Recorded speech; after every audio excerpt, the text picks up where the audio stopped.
આજરોજ વિશ્વ પર્યાવરણ દિવસ નિમિત્તે સોનગઢ તાલુકાના ગાયસાવર ખાતે એક સાથે 20,000 રૂપિયા રોકવામાં આવ્યા ત્યારે centre of excellence in aquaculture Kamdhenu University Ukai કેન્દ્ર ખાતે અને સોનગઢ તાલુકા ઉપપ્રમુખ દ્વારા પણ વિશ્વ પર્યાવરણ દિવસની ઉજવણી કરાઈ હતી।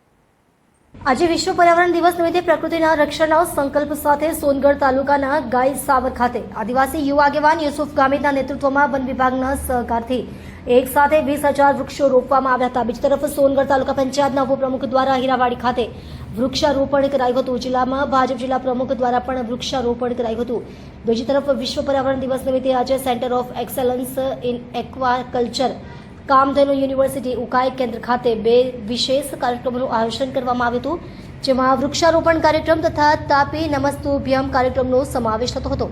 આ કાર્યક્રમમાં ગંગા સમગ્ર સ્પર્શ સોશિયલ ફાઉન્ડેશન અને એકલ અભિયાનના પદાધિકારીઓ વિશેષ ઉપસ્થિત રહ્યા હતા। કાર્યક્રમના મુખ્ય અતિથિ તરીકે પ્રોફેસર ડોક્ટર વસંતભાઈ ગામિત ઉપસ્થિત રહ્યા હતા।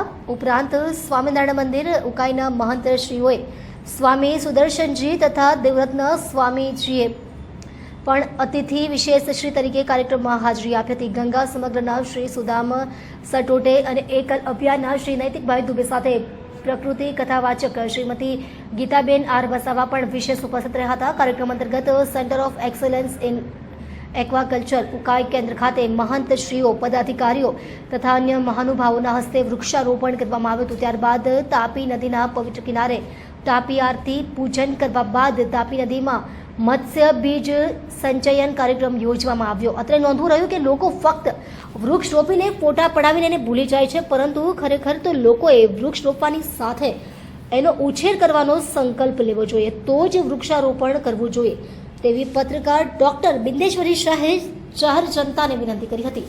હેતલ કોકણી, તાપી। સર, આપનું નામ?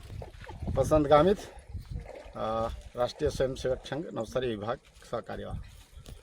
પર્યાવરણના આજના દિવસે બધાએ ભેગા મળીને, બધી સંસ્થાઓએ ભેગા મળીને વૃક્ષો રોપ્યા। ત્યાર પછી તાપી મૈયાના પાવન નીરમાં મત્સ્ય બીજ નાખીને એની જાળવણી માટેના એક સંકલ્પ લીધા। આપણે બધા આજના દિવસ પૂરતા નહીં પણ આપણા આખા જીવન દરમિયાન પર્યાવરણની સુરક્ષા કેવી રીતે કરી શકાય એ વ્યક્તિગત રીતે આપણે બધાએ જ સંકલ્પ લેવા જોઈએ, અને જો પર્યાવરણની જાળવણી થશે તો જ આપણું ભવિષ્ય ઉજ્જવળ રહેશે એવી આજના દિવસે સૌ પાસે કામના રાખીએ છીએ।